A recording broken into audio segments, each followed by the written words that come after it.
Então, aqui é o Palácio de Knossos. É o que vocês estão escutando. São cigarras, sempre muito forte. Ali estão colunas. Aquelas colunas, elas são em madeira, elas não são originais. O restante é praticamente tudo original. Tudo que você vê de concreto é original. Bom, pessoal, aqui é o ápice, né? Ofegante porque subir é complicado. Mas aqui é o ápice. O Paternum, ele foi erguido em homenagem a Atenas, né? Havia uma briga entre dois deuses, Atena e Poseidon. E a ideia era de quem se destacasse, convencesse o povo iria adorar esse deus. Você vê que até na democracia, até na mitologia, entra a democracia na Grécia. E aí, resultado, Atena ofereceu justamente um ramo de videira. E a videira, ela purifica. E Poseidon ofereceu água do mar, salgada. E a água do mar, ela serve justamente para quê? Para destruir. O mar serve para isso, né? Não esqueça que os gregos eram... Aliás, a Grécia como um toda está ligada ao mar. E aí, resultado, o povo prefere Atenas e a democracia perdura. Que nesses dias difíceis, do que é um ou outro, que a gente escolha o amor, que a gente escolha a democracia, que os gregos nos ensinam. É um momento único. Então, corpo de Creta, saindo de Creta, passamos por Heráclides. Heráclides recebe uma mensagem em homenagem a Hércules, que capturou, que matou o touro branco. E esse touro branco era justamente um dos 7 sacrifícios que Hércules tinha que fazer. E em homenagem a ter matado o touro branco para alimentar a cidade recebe o nome de Heráclides. Hércules, o filho de Zeus.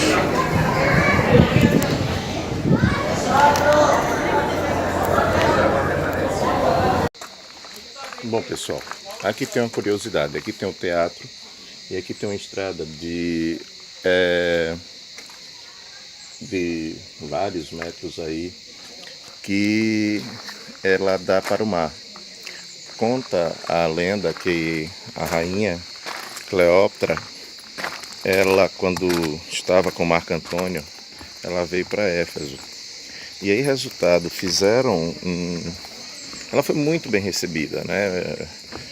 A população enfeitou as casas, deixou algo maravilhoso. E ela, antes de desembarcar do navio, obviamente já tinha informantes que contava para ela como é que a população estava feliz. E aí ela, resultado, quando ela descia, geralmente Cleópatra descia, vinha sendo carregada, levada, né, aqueles transportes da época. Só que aí, dessa feita agora, ocorre algo interessante. Ela disse que ia descer a pé, ia caminhar em homenagem ao povo, que recebeu ela tão bem. Foi um agrado, né? E aí, resultado, a população, os senhores que iam receber a Cleópatra, não estava preparado para isso. E aí agora como é que vai fazer? Ela vai passar por esse caminho assim? Então eles limparam o chão com vinho. Como o chão é de mármore, o vinho em contato com o mármore ficou vermelho. Daí surge essa tradição do tapete vermelho. Né? História dentro da história. Éfeso.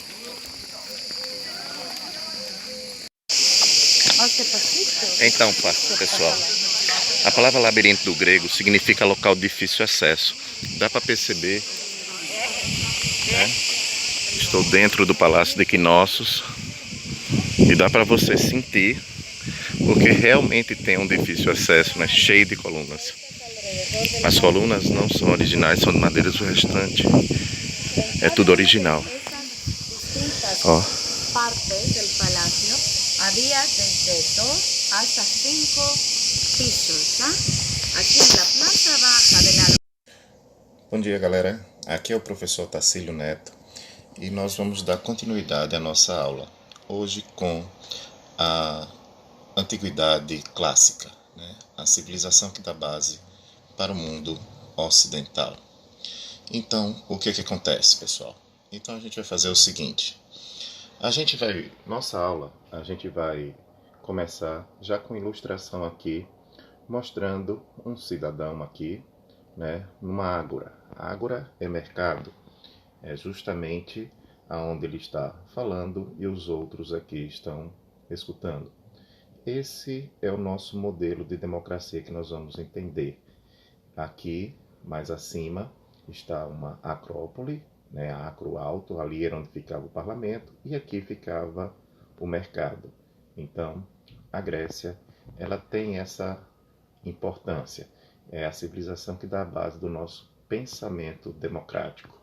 Ok? Beleza. Então, galera, para a gente entender essa civilização tão fascinante, a gente vai dividir em 4 períodos. Período homérico, arcaico, clássico e helenístico. Nesse período aqui, o que vem anterior ao período helenístico, a gente trata da civilização pré-helênica, ou seja, os cretenses, aonde aqui a gente vai observar, depois eu vou explicar para vocês, como essa civilização, que ela vem anterior, ela tem importância incrível para a Grécia. Mas vamos focar na Grécia. Depois eu mostro outro vídeo sobre Creta. O período homérico a gente entende através de 2 grandes obras, a Ilíada e a Odisseia. E aqui, para explicar a Grécia, eu vou usar uma peculiaridade, que é justamente os mitos. Há uma diferença entre mito e história. Mito é quando você explica, mas não tem a necessidade da comprovação científica. O ser humano, ele tem uma necessidade de ter explicações. Já a história, ela carece sim de fatos de comprovação, de ciência. Então, para a gente entender o período homérico, aí a gente já vai em 2 grandes obras. A Ilíada, que narra a Guerra de Troia, e a Odisseia, que narra a volta do grande Ulisses para casa.